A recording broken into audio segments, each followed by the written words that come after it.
हैं ताज म्यूजिक की धमाकेदार प्रस्तुति।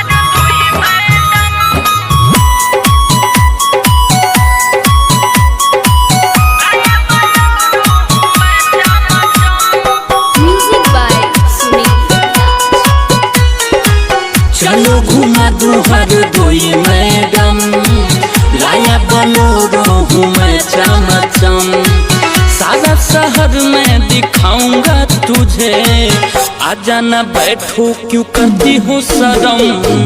चलो घुमा दो हर दोई मैडम, लाया बोलोरो हूँ मैं चमचम, सारा शहर में घुमाऊंगा तुझे, आजा न बैठो क्यों करती हो शर्म।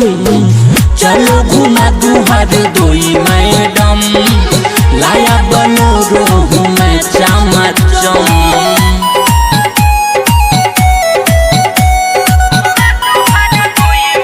प्रेजेंट बाय ताज म्यूजिक,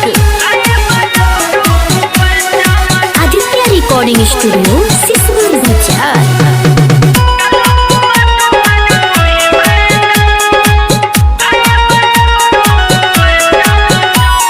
शाहजहांपुर बेनिंग में तुम चाट समोसा खाना, साका हाका मंदिर देखने बेटा से तुम जाना। शाहजहांपुर बेनिंग में तुम चाट समोसा खाना, साका हाका मंदिर देखने बेटा से तुम जाना।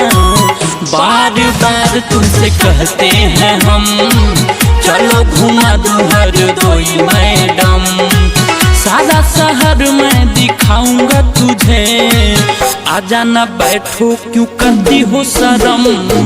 चलो घुमा दूं हर दोई मैडम, लाया बोलोरो हूँ मैं चमचम।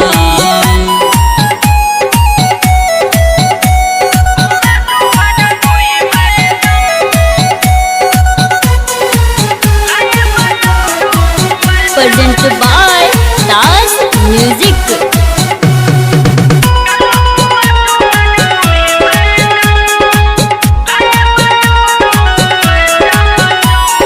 यासिनपुर में नहर का पानी ठंडा कूल कूल है, कूद कूद कर नहाना वहाँ छोटा छोटा पुल है। यासिनपुर में नहर का पानी ठंडा कूल कूल है, कूद कूद कर नहाना वहाँ छोटा छोटा पुल है। गीला हो जाए भले सारा बदन, चलो घुमा दो हर दोई मैडम, सारा शहर में दिखाऊंगा तुझे, आजा न बैठो क्यों करती हो शर्म। चलो घुमा दो हर दोई मैडम, लाया बोलोरो हूँ मैं चमचम।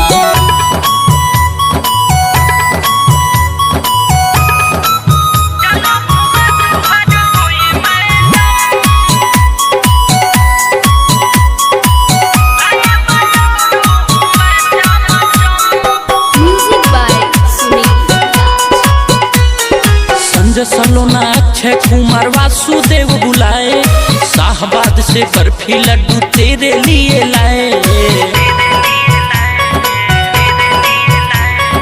संजय सलोना अक्षय कुमार वासुदेव बुलाए, शाहबाद से बर्फी लड्डू तेरे लिए लाए। जिगर धीरज का तू बनी जा सनम, चलो घुमा दो हर दोई मैडम, सारा शहर में दिखाऊंगा तुझे, आजा न बैठो क्यों करती हो शर्म। चलो घुमा दो हर दोई मैडम, लाया बोलोरो हूँ मैं चमचम। आदित्य रिकॉर्डिंग स्टूडियो सिसवन बाजार।